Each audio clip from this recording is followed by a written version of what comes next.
Hi, you're on the Bible Forum. It's Sunday night, February 18, 2018. I'm Warren Sprouse. We're looking at things that happened this week. We've already taken a look at the world a little bit. Now we're going to look at the political scene. And unless you were living under a rock someplace, you know that the special prosecutor issued a statement of sorts, a fairly lengthy statement of sorts this week. Not he personally, but a representative. And I can sum it up for you in 4 words.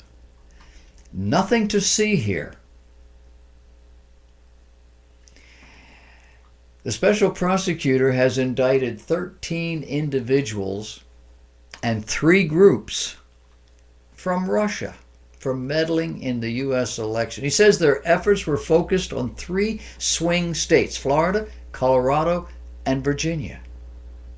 Dick Mars says they did their homework. But an analysis of the election results indicates that the Democrat ticket actually ran better in these 3 states than it did nationally. So the agents probably didn't have a whole lot of impact here.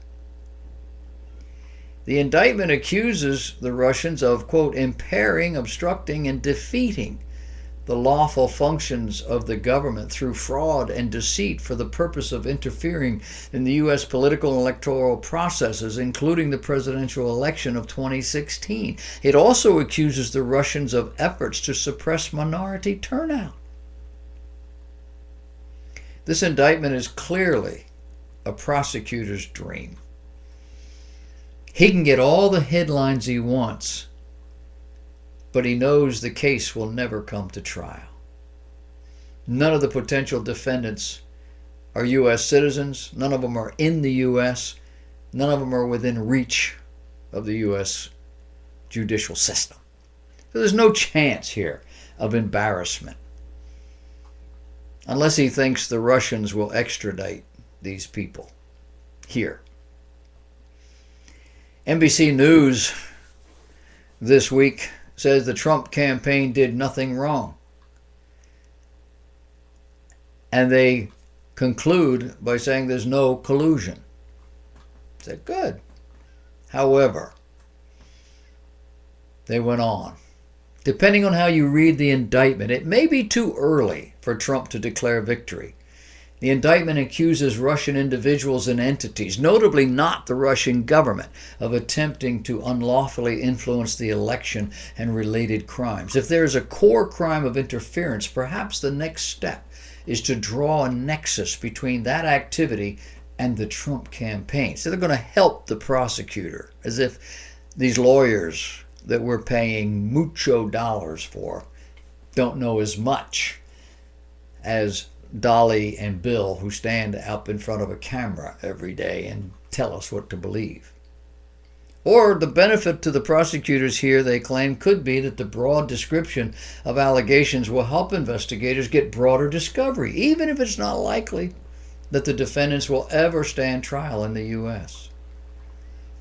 Ultimately, the indictment does not clear Trump or his team by omission, and there is every indication that more indictments could be forthcoming. They hope. Got to keep it going. I'm old enough to remember the 1950s. I'm also old enough to remember the United Nations UNICEF program. As a young child, we began through our church to go out on Halloween with little cans wrapped with orange things and bands on their arm, whatever, and collect money for the children on Halloween. They've been doing it forever. I was one of the first. Well, now we've got word from Andrew McLeod, who is a former chief of operation at the UN's Emergency Coordination Center. In a dossier he shared with a publication called The Sun, he wrote the UN staff could have committed 60,000 rapes around the world just in the last 10 years. An estimated 3,300 UN employees are pedophiles.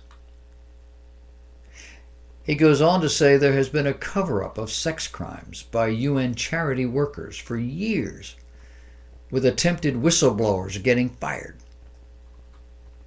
McLeod also added there are tens of thousands of aid workers around the world with pedophile tendencies. But if you wear a UNICEF t-shirt, nobody's going to ask you what you're up to. You have impunity to do whatever you want. You're in a foreign country to help these people. You can go anywhere and do anything with anybody you want because you're trying to help everybody. He says it is endemic across the aid industry throughout the world. He blames the system. And he says this sort of thing should have been stopped years ago. Who knew? Who knew also that our Star-Spangled Banner was racist? You heard that this week?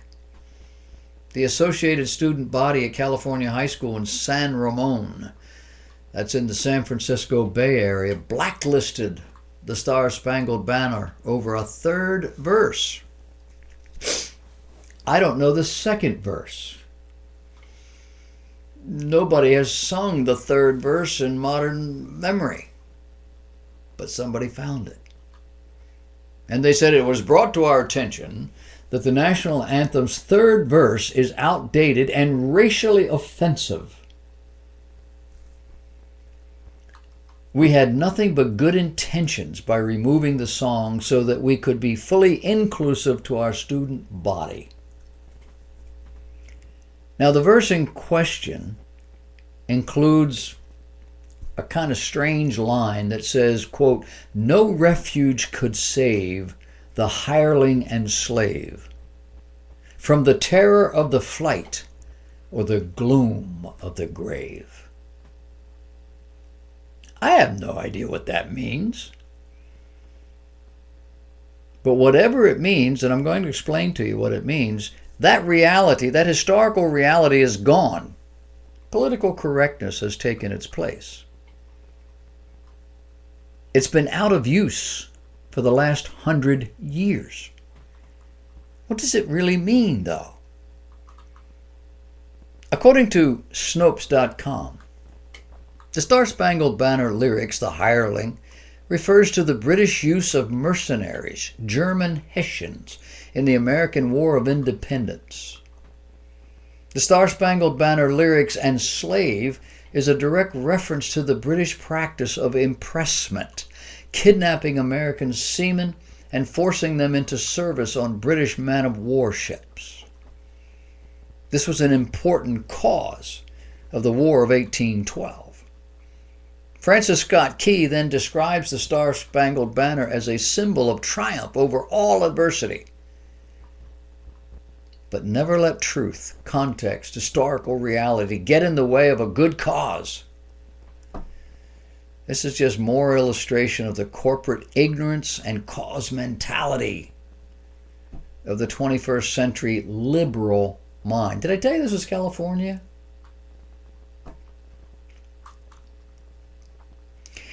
Supreme Court Justice Ruth Bader Ginsburg was out talking a while back. She claimed that sexism was one of the reasons that Hillary Clinton lost the 26th presidential election. On Sunday, she doubled down on this claim at a Columbia University Women's Conference. She was asked about her previous comments and began saying that sexism was a major factor in Clinton's loss. Quote, "I think it was difficult for Hillary Clinton to get by even the macho atmosphere prevailing during the campaign, and she was criticized in a way I think no man would have been criticized.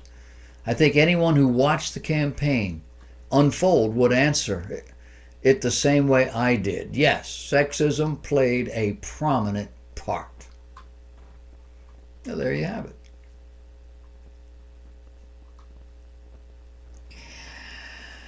Speaking to the National Sheriff's Association, our Attorney General Jeff Sessions declared the office of sheriff to be the bulwark of liberty. Sheriffs.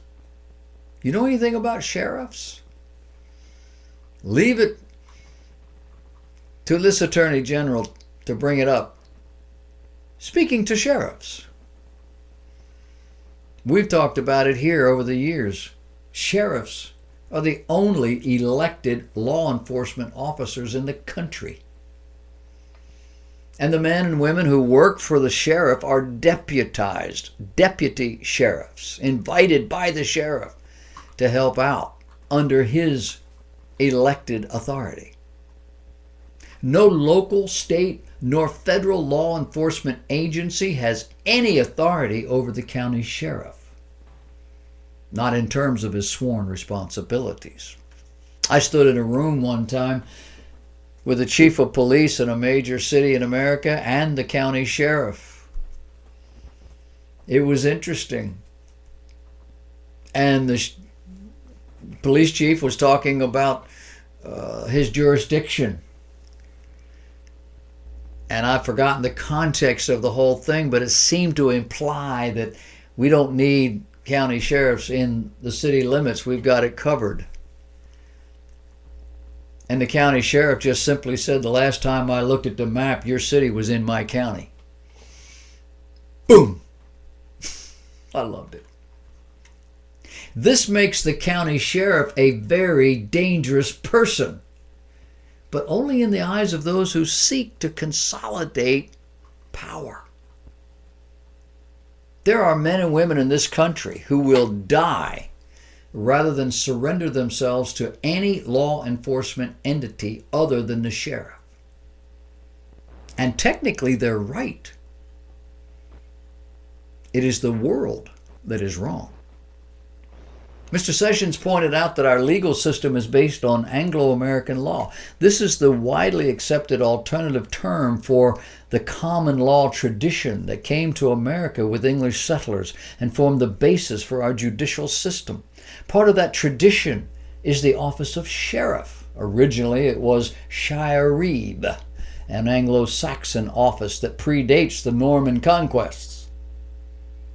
This is unique to England and former English colonies, and it is considered a bulwark of liberty since it puts law enforcement in the hands of an independent local official rather than concentrating it in a central power. As Sessions explained, quote, since our founding, the independently elected sheriff has been the people's protector, one who keeps law enforcement close to and accountable to people. Our common Anglo-American heritage goes well beyond sheriffs. It includes such Anglo-American traditions as habeas corpus, he said, trial by jury, and our use of the English tradition of common law, which enshrined the concepts of due process and certain basic rights. Then there's our political system, which incorporated ideas from the Magna Carta, right up through the upheavals of the English Civil War and the Glorious Revolution of 1689, which introduced important ideas about the separation of powers, the relationship between the legislature and executive branches, the need for a Bill of Rights, and the conditions under which the people can remove an unfit leader from the highest office in the land. You want to appeal to that idea? Then thank our Anglo-American heritage. He went on to say, to justify and explain the principles of the 1689 revolution, the English philosopher John Locke wrote, quote, 2 treatises of government, end of quote, whose ideas Thomas Jefferson brilliantly summed up in our nation's founding document. One of the great ironies of the American Revolution was that our founders crusaded for independence from Britain by appealing to the rights of Englishmen. The reality? Most of us don't know our rights. And those who are paid to know often refuse to grant them. Now, this is one definition of democracy. The idea that an elected group are empowered to make decisions for the rest of us based on what they believe to be best for the whole. In our system, we have laws to govern what is best. Those laws are not always followed. Have you watched, read, listened to the news over the last couple of years? Our leaders, many of them, operate on a catch-me-if-you-can basis, the Attorney General said. When caught, they can tie things up in legal machinations for years. The real danger to those who seek to gain control is the county sheriff. And the phrase, "not my county," is the sheriff's weapon. Remember it. Next up on our little discussion this evening is the social scene. We're going to begin to talk about the shootings in Florida and the tolerance that allowed it to happen. Stay with us.